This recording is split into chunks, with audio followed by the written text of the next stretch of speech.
Hello, everybody. Welcome to another episode of the Comic Source Creator Owned Spotlight. Today, talking about the second issue of Rise. My pleasure to welcome Trevor Fernandes-Lenkiewicz back to the show. Trevor, good to see you, man. It's great to be here, dude. How you been? Good, busy, much like yourself. This is the ninth Kickstarter, dude. The ninth Kickstarter. I can't believe that. I feel like we haven't known each other that long, and yet at the same time, I feel like I've known you forever. But still, Yeah. nine Kickstarters, all of them, the previous eight, all successfully funded. It's just, yeah, it's a credit to you and your hustle. So for those not familiar with Rise, let's start off with the elevator pitch. And if you want, you can kind of recap what we saw in issue one. Sure. So Rise kind of begs the question, what would happen if the Superman had to feel good to do good?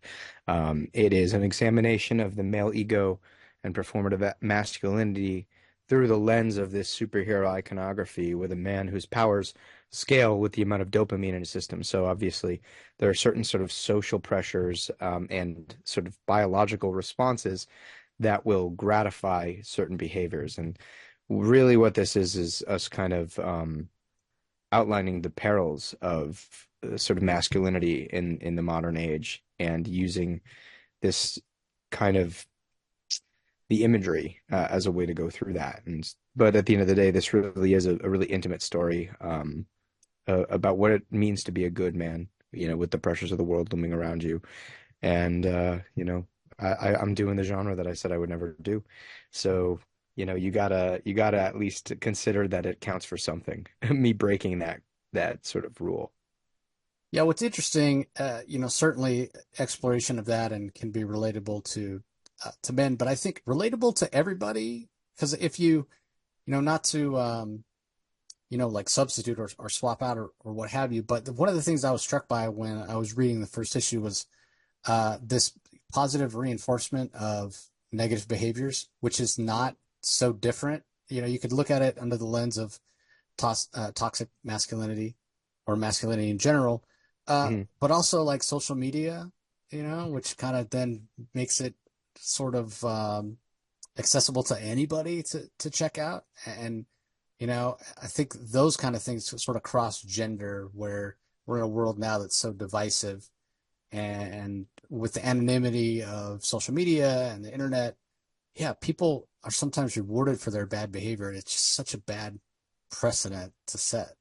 Totally. And really I use the male experience because that's the one that I know best, but I think that um people from both sides of that spectrum there can can really relate to this idea that the world tells you who to be and how to be it, especially given, your sex assigned at birth. And like, as a man, I think, our fathers probably told us or reinforced this idea of like a stolid, unemotional, and if any, borderline angry man, who is supposed to provide and fight. And on the other side, I think we have a collection of people responding to the generational perpetration of that idea that, but with the exact sort of opposite end, that a man should be supplicative and kind of overly sensitive. And really, it is a balancing act, like finding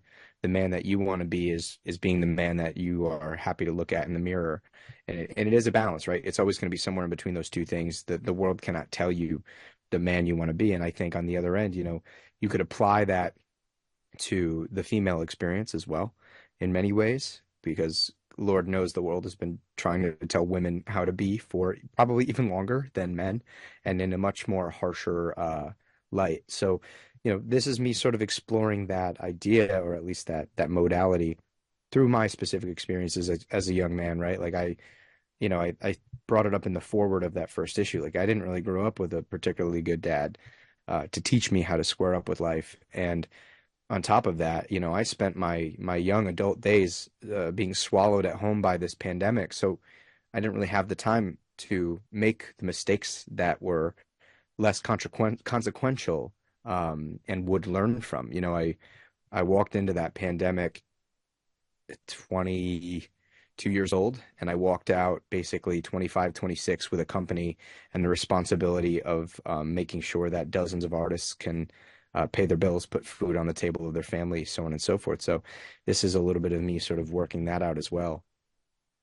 Yeah, the whole idea of don't show your feelings, don't take crap from anybody, but then at the same time, love everybody, like, be Mm. nice to everybody, don't be mean. It's like, wait, which signal, or which path am I supposed to follow?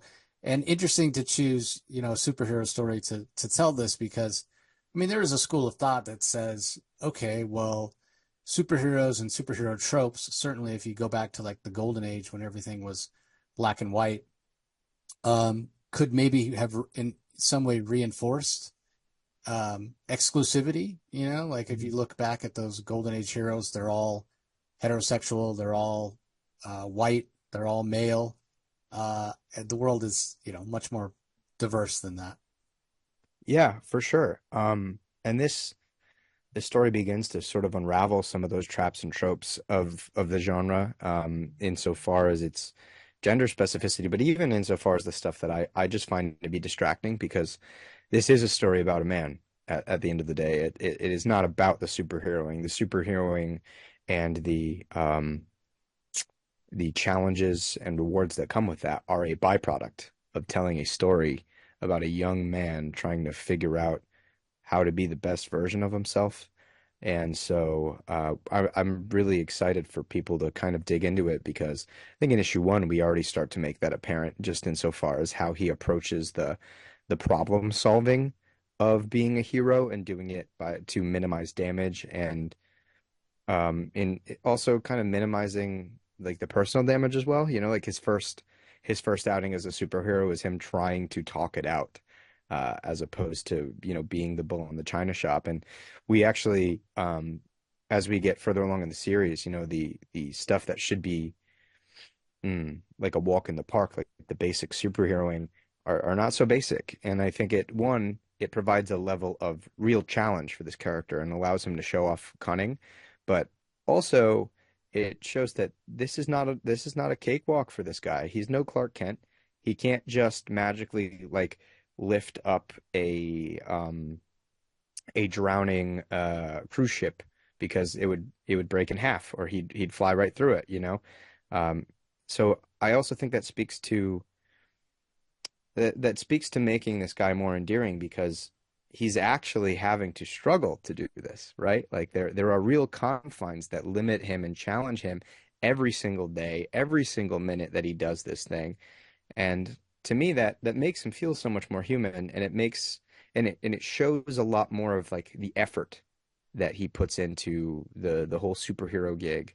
And so, as we go further along in the series and you see some of that challenged and critiqued, knowing that not only is he doing the right thing, but he's pushing himself to do it.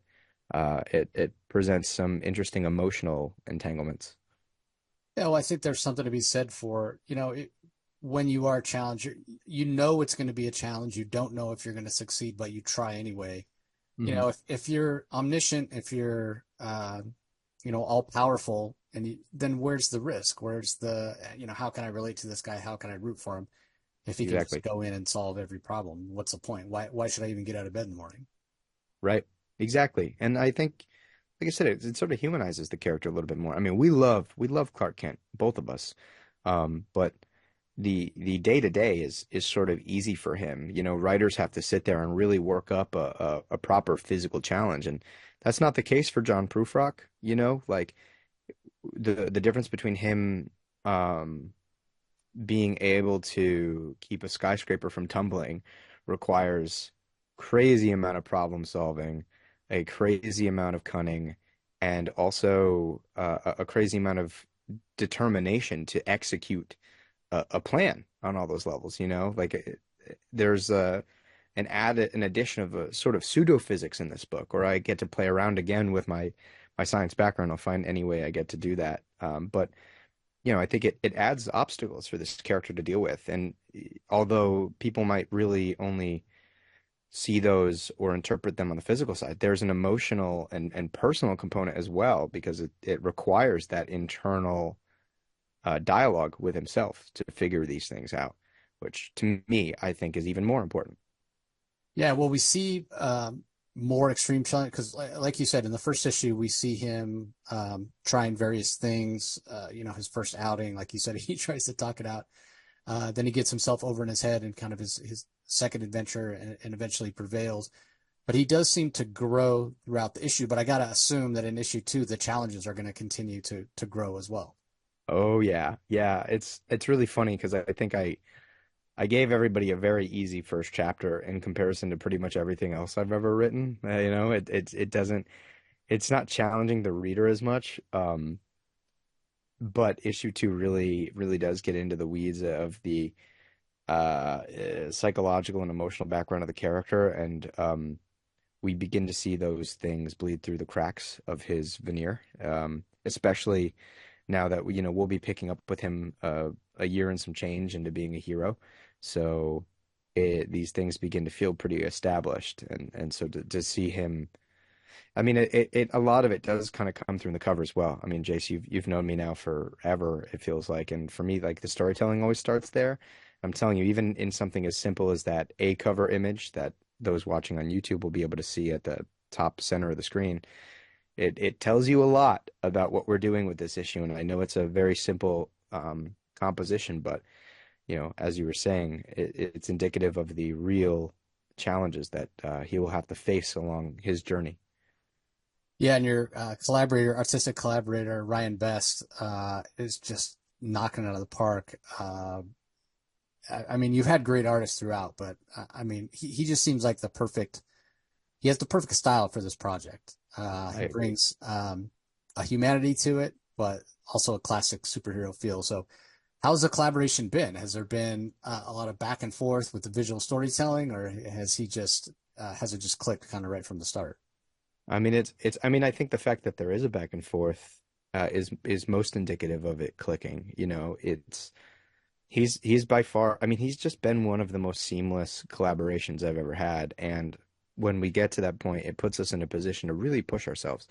Like we did an interview last week before Heroes Con, and we kind of talked about our creative relationship being like we'll put something down on the page and then one of us will go, but what if we do it this way? And then the other person will egg the person the first on, and it just becomes this cycle where we get bigger and bigger. And that's how we ended up with the triple page spread. And that's it's indicative of I think a really great working relationship that we have. And we both carry with us very similar instincts that everything has to have like an emotional or personal context to the character, um, whether it's a line of dialogue or a background or a piece of body language. And that always allows us to, I think, move from like the purest place of storytelling. Nothing is wasted. And that's something that I really appreciate about what he does. In addition to the things that you were naming, like he's an amazing character actor of an artist. There's real personality, real life, real emotion inside these two-dimensional pages, and he also captures the dynamicism of what we loved about superheroes and superhero comics from growing up to now, really. So I mean, he's just been such an amazing collaborator, and it's been a real privilege to watch him really be able to flex his muscles on this series in a way that I don't think he had really gotten to do before. It's working with Ryan has been a real privilege. So how was the reaction for the first from the community? You've kind of built up this following here, the people that are showing up for your Kickstarter campaigns. What was the reaction from readers when they got a chance to check out the first issue? Um, some people think it's the best thing I've ever made, which I think is really fascinating. I think part of that is the genre. I think it naturally appeals to a lot of comic book fans. And, once you put something out into the world, I no longer have a declaration on what is my best, what is my worst, what is my whatever.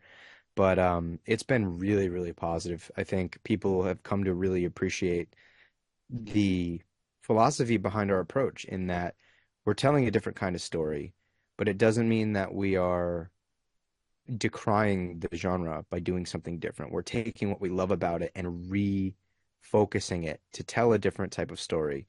We get to do the cool classic superhero stuff and put our spin on it, while also, I think, paying attention to things that superhero comics don't often get to do, and if they do, they're not really highlighted all that much. And so the reception for this project has been out of this world. And I'm so grateful because this is probably even more so than stepping out the first time with the Helix project. This has been the most anxious I've ever been to release a book because of what we're trying to do and the history that we are staring down in the process of making this book. Yeah, you mentioned being at HeroesCon before we started recording, and so I wanted to ask you about that experience because before you're out there, you're hustling, as I said, doing the convention circuit and what have you, and you've always had the Helix project to promote and this fantastic throwback sci-fi alien story. Uh, Now you got that, and you got Rise, and they're two completely different properties, different types of stories, different tones, Yeah, and Minutes to genres. Midnight. Yeah, and Minutes to Midnight, which is more in the kind of anthology sphere. So does it seem different now? You're not just pitching one. Now you got to pitch three. You have again returning readers showing back up. They're like, oh, what do I get? Like, what's that experience been like? Has it been more of a challenge? Funnily enough, less than I thought it would be. It's done me more good, if anything else, because I have the variety to attract people in that might not have looked at the Helix project and felt that it was their bag, but they'll come in because of Rise. And then I'll tell them, well, okay, if you like how I'm talking about this, let me tell you about this one. Or Minutes to Midnight specifically, people getting in on Rise, like, well, I have four really digestible stories, and this features the first collaboration between Ryan and I, but also our letterer, Matías, and one of the variant cover artists, Steph C. She drew the first story in Minutes to Midnight. So there's that cross pollination. But whenever I talk about my approach, it's always all of these stories, despite being very different from one another, are born of the same thing: character driven, emotional storytelling. And I feel like once you pull someone in with that as the sort of statement piece, it's hard not to look at the appeal in the other stories, even if the genre is not always like your usual um, preference. And so I think it's been great. The biggest downside is that I am wildly disorganized and had no idea how the hell I was going to fit all of the books on the table without making any practical adjustments to what I was bringing to the show. So that was the biggest thorn in my side, and it was self-induced. But otherwise, the act of pitching the books has been a lot of fun, and it's been great to get sort of old readers because some of these shows now, crazy to say out loud, I'm doing for the second or third time. And so I have people come back that might know me for one thing, and I get to pull them in and convince them to come along for the ride of another, which has been really cool. Um, Honestly, just like one of the greatest pleasures of doing what I get to do is kind of taking the readers that might just have been sci-fi people and say, well, I have this collection of four genre short stories or this subversive superhero book, and they'll give it a shot because it's me. Um, and I appreciate that because as a storyteller, I want everybody to feel like they can access my work no matter what the genre is because they always come from the same place. Yeah, 100%. Uh, so I want to talk about the rest of your cons that you have coming up for the year, but we'll finish with that. We probably should tell everybody what is available, what tiers are available. But really quickly before we do that, I'll take the time, everybody, to remind you, as I always do, that you might be thinking, this sounds like the perfect story for me. I can't wait to check it out. But we know times are tough and maybe you just don't have the means right now. The other way you can help out Trevor and the team, other than joining the campaign, is just share it on social media. Get it out there, For put it sure. on X or Instagram, or let your local comic shop know, other comic readers that you know. Ask them to check it out. You can go to the Kickstarter link, which is in the show notes, or just go to Kickstarter, click on the comic section. It's right there on the front page. Because again, Trevor has a track record on Kickstarter, so typically his projects are right up near the top. So let's be sure to share it, get it out there. It's almost fully funded as we are talking here. Let me get the exact number. Yeah, so it's over halfway. So yeah, right on track with 28 days to go to be funded. So again, just share it out there. Let's make sure that everybody that wants to join the campaign has a chance to do so. So yeah, let's talk about the tiers. What are some of the awards that are available, Trevor? For sure. So, of course, we're the operative thing for me is always making things accessible and affordable while not sacrificing on quality. For those of you that want to get a taste of this story, but maybe aren't in the position to spend a whole hell of a lot of cash, or maybe just want to save space, you can get both issues on digital for $10, $5 for each. That's 74 pages of story, which I think is quite affordable. And the PDFs are crazy high resolution, so you can zoom into those bad boys for days on whatever device you want to read them on. But if you're like me, you're a physical, tactile junkie. Um, the the A covers, I mean, so as of the time of recording this, the early bird discounts are all sold out, but my stuff is still very affordable. So you can get the A covers for as low as $12. Um, the first issue is 40 pages, second issue is 34. And if you're listening to this and you have not yet read any of Rise, we do have a bundle, for example, where you can get the two A covers that are connecting. All of the A covers will connect throughout the course of the series for $22. So you do save a little bit of money. You get 74 pages of story. And that first issue in particular has two triple page spread foldouts for that same price of $12. So it's wildly affordable. You get something that you don't often get to see. And frankly, those are two of my favorite pages of anything I have ever made in my entire career. And I've made over 300 pages worth of comics. So highly recommend getting a physical copy if you can. I know Jace has got one on his hands. Yeah, and that's the thing. When I got it, and I took it because I'd already read it digitally, but I wanted to read it, with it in my hands. And the first thing I noticed, I took it out of the package. I'm like, it's really heavy, right? Like it's quality. And then I took it out of the bag and board, and I was like, oh yeah, like there's a heft to, there's a weight to it. Just feels so good. It's not like getting a Marvel comic off the rack that feels like, there's a reason they call them floppies, I guess. Yeah. They feel There's so very flimsy. little flop Yeah, in the yeah, Rise comics. yeah. The quality and production value is definitely there. So anyway, I didn't mean to interrupt, Trevor. Go ahead. No, please speak the praises all day. Yeah, so super affordable if you want the entry level stuff, of course. You also have optionality with a bunch of really beautiful variant covers from artists from all around the world, including the if you're watching this on YouTube, this beautiful wraparound cover from our series artist Ryan Best. It's Art Nouveau inspired. Um, it is a career defining piece. Like no hyperbole. It's one of the coolest covers this series has ever seen, let alone my collection of work. Uh, it's just absolutely out of this world. So you've got a lot of really beautiful pieces of cover art. You can, if you're again a digital reader, for whatever reason you haven't seen me or listened to me on the Comic Source podcast, you can get my entire digital library for $27. That's 6 issues of the Helix Project. That's Minutes to Midnight, which is a 64-page collection. Both issues of Rise. It's over 300 pages worth of stuff, plus behind the scenes content, interviews, letters, pages, the whole shebang. Um, Additionally, you can grab discounted bundles if you are a collector. You want the variant covers, which I think every single one of these variant covers is worth having in your collection. You can save a little bit of cash, get them all. But if you want to get into the big boy territory, we do have 1 page of original art remaining. We launched with 2.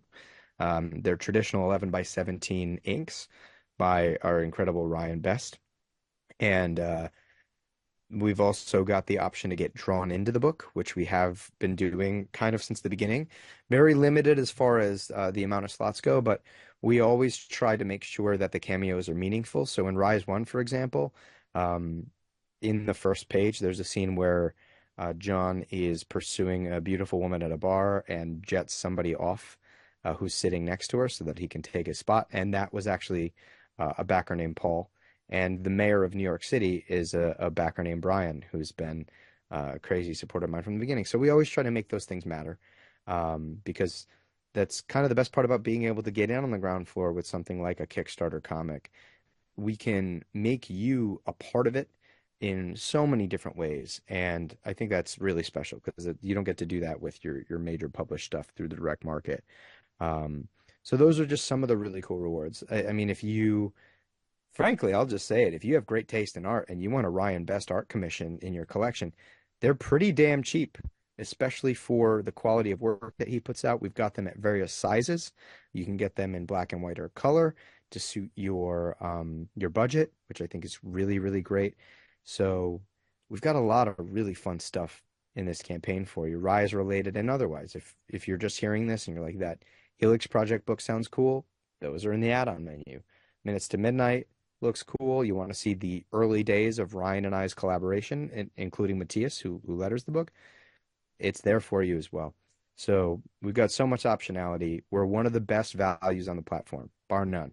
I don't think there are many people that are trying to give you as much value for the physical product and even the written product as we are.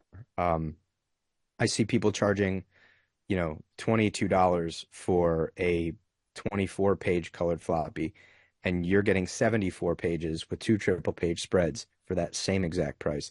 I'm a consumer, I am a comic book reader. I remember breaking the bank to buy the Batman Death of the Family hardcover when I was a 17-year-old in high school, and that being the difference between being able to like grab something to eat later that day or for the rest of the week, or being able to read my books.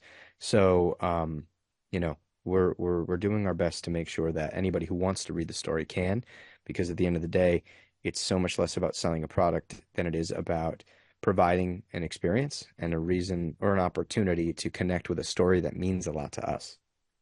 Yeah, I've always said you don't charge enough charge enough for your books. Although the production value's gone up, the cost has gone up a little bit as well, and printing and all that has gone up since the pandemic started, paper and all that. So it makes sense. But all right, as we're winding down here, I know you're going to be at San Diego Comic-Con Yeah. for the first time, which I'm excited to see. First of all, just to see you, and hopefully we'll have time to hang out a little bit. I'm We always have to. That's like a requirement. yeah, I'm always so busy when I'm there. But I'm also excited to like see you experience it for the first time because there's nothing quite like it, and hopefully you get a chance to be out from behind the table a little bit.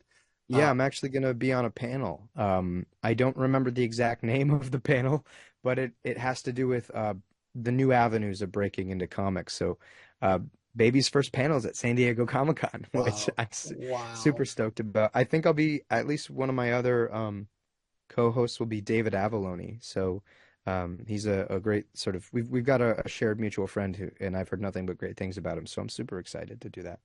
Yeah, David's fantastic. That's really cool. Well, other than San Diego, what other cons do you have coming up? Yeah, so I'll be returning to my home show, Terrificon, at the Mohegan Sun in August. And what's great is I'll be joined by my Rise collaborator once again, Ryan Best. After that, let's see, how do months work? I'll be at Baltimore Comic Con. Ryan may also be joining there, but there's no guarantee. I will be at New York Comic Con, probably on foot.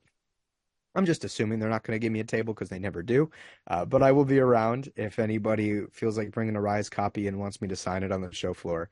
Um, I will also be at the Memphis Comic Expo. And then in November, I'm taking a trip back across the pond to Thought Bubble in the north of England. And I'm working out a couple of shop signings while I'm out that way. It looks like I might be signing at Forbidden Planet in Glasgow, Scotland. So that's really cool, especially considering my first comics were Grant Morrison comics. So it's kind of a cool little touchstone. And then finally, as I make my way home, I'll be signing at GalaxyCon Columbus in Ohio in early December. So that rounds out my year of traveling and vandalizing people's books. Well, I know the best place to follow you is your newsletter. So everybody, I'll put a link in the show notes for that as well. But if people want to follow you online, where's the best place? Where are you most active right now? Yeah, I'm on as a buddy of mine, Christian likes to call Twitter now Twix, at P Watch Press. It's abbreviated from Pocket Watch Press. I'm pretty active there. We have a Pocket Watch Press Instagram and Facebook as well. So those are great places to keep up. But if you're not already, check out the Kickstarter. It's gonna be a really great campaign. We've got a lot of really great options for you. And if you can't, like Jace is saying, let somebody know about it. But even if you do back it, you want to let somebody know about it. We have referral rewards programs to incentivize a little bit of grassroots movements. And one of actually the prize that we're giving away for the backer who has the most referrals is a CGC Signature Series graded Helix Project #1, which I think is a very fair prize to ask for telling somebody about this cool little picture book we're making. So yeah, we're hoping that you'll come join us over there. The campaign will end uh, I think around July 17th is the last day. So if you're listening to this podcast between the day of filming and then, you've still got some time. Get in on it and support some really talented artists. Yeah, 100%. So, all right. Well, that's going to do it, everybody. Trevor, again, best of luck with the campaign. Over halfway there. I know you're going to make it, my man. And to all you listeners, I want to thank you for joining as well. Any last thoughts, Trevor? No, man, it's just good to be here. It feels like a touchstone every time. It's like most people have the weird like annual family photos, and I feel like mine is coming on the Comic Source. And you get to kind of watch me grow up as a comic book creator. So that's always a lot of fun, and it's I'm grateful for the opportunity to do that, man. So thank you. Yeah, always love chatting comics with you. And again, can't wait to see you in San Diego. Same. Okay, everybody, that does it for the episode. Don't forget, link in the show notes. Go check out the campaign. Just put it out there on social media. Let's make sure everybody knows about Rise #2. And again, #1 is available in the campaign if you need to catch up. So that's going to do it for this episode. Thanks for joining as always, and we'll talk to you next time.